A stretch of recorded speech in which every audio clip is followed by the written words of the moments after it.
শিক্ষার্থী সমাজ প্রত্যাখ্যান করে।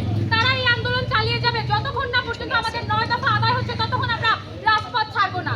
আমরা দেখছি যে আজকেও যখন শিক্ষার্থীরা ওই বিবৃতি প্রত্যাখ্যান করে তারা আন্দোলনে চালিয়ে যাওয়ার দাবি জানায়, তখন আমরা দেখেছি যে সকাল থেকে পুলিশ, বিজিবি, সেনাবাহিনীর এক গাড়ি প্লাটুন বিভিন্ন জায়গায় তারা অবস্থান নিচ্ছে এবং ছাত্রদেরকে তারা বিভিন্নভাবে ধাওয়া করছে। প্রতি রাতে দিনের বেলা তারা নাটক করছে এবং রাতের বেলা তারা প্রত্যেকটা ম্যাচে গিয়ে শিক্ষার্থীদের নামিয়ে হেনস্থা করছে। তারা মনে দাঁড়িয়ে মোবাইল ফোন চেক করছে। এই অধিকার তাদেরকে কে দিয়েছে? এই অধিকার কেন তারা শিক্ষার্থীদের জনগণের মানবাধিকার লঙ্ঘন করছে? তারা কি আমার ফোন চেক করতে পারে? আমার ফোন কি কোনো রাষ্ট্রীয় সম্পদ? তারা এটা চেক করতে পারে না, কিন্তু তারা মনে দাঁড়িয়ে আমার ফোন চেক করছে, শিক্ষার্থীদেরকে হেনস্থা করছে, তাদেরকে গ্রেফতার করছে, আটক করছে। একজন এসএসসি শিক্ষার্থীও সেই গ্রেফতার এবং আটক থেকে মুক্তি পাচ্ছে না। আমরা তীব্র প্রতিবাদ জানাই এবং যে পর্যন্ত আমাদের 9 দফা আদায় না হচ্ছে সে পর্যন্ত আমরা রাজপথ ছাড়বো না। অবিলম্বে সকল রেড বন্ধ করতে হবে। বিজিবি সেনাকে রাজপথ থেকে সরিয়ে নিয়ে যেতে হবে। কারফিউ প্রত্যাহার করতে হবে। এই পর্যায়ে আমাদের সামনে বক্তব্য রাখবে নাজিফ আহমেদ। গুলি করে আন্দোলন,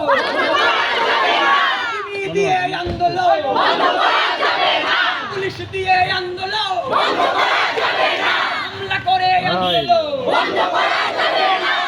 গুলি টিয়ার গ্যাস। আমরা বাংলাদেশের সকল শিক্ষার্থীদের প্রতিনিধিত্ব করে আজকে এখানে আমরা দাঁড়িয়েছি।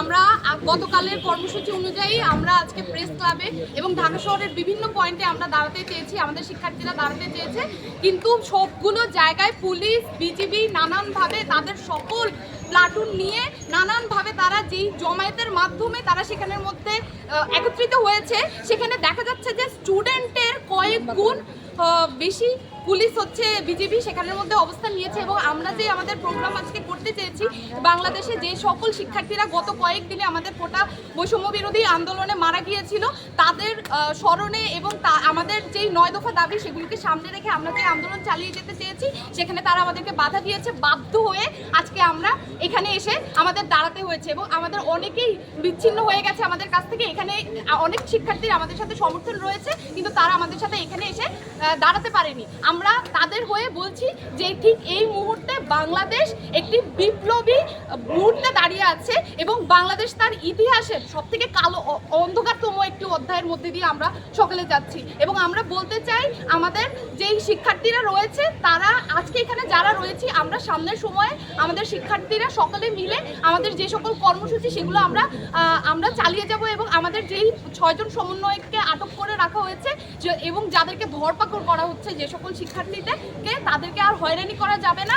এবং আমাদের শিক্ষার্থীদের সেই শান্তিপূর্ণ আন্দোলনকে যেই বন্দুকের নলের মুখে বন্দি করে, আটক করে, ভয় দেখিয়ে বিভিন্নভাবে আমাদেরকে ছত্রভঙ্গ করে দেওয়া হচ্ছে, এই সরকার আসলে তার যেই চরিত্র, যে সন্ত্রাসী চরিত্র, সেটাই বারবার আমাদের সামনে উন্মোচন করছে। এবং আমরা শিক্ষার্থীরা এই সরকারের শত্রু না, কিন্তু বারবার তারা আমাদেরকে শত্রুপক্ষ হিসেবে দাঁড় করিয়ে দিচ্ছে। এবং আমরা বলতে চাই যে আমাদের যেই ছাত্র সমাজ রয়েছে তারা সকল বৈষম্যের বিরুদ্ধে, এই দেশের সকল বৈষম্যের বিরুদ্ধে তাদের অবস্থান রয়েছে।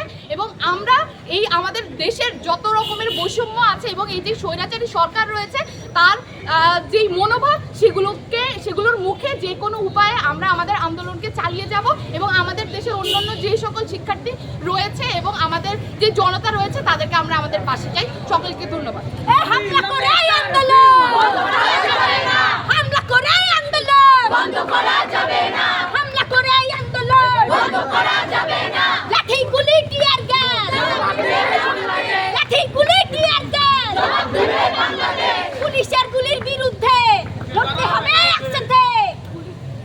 অবিলম্বে কারফিউ প্রত্যাহার করতে হবে, অবিলম্বে কারফিউ, লড়াই লড়াই লড়াই চাই, লড়াই করে বাঁচতে চাই, লড়াই চাই, সেখানে লড়াই হবে সেখানে, সেখানে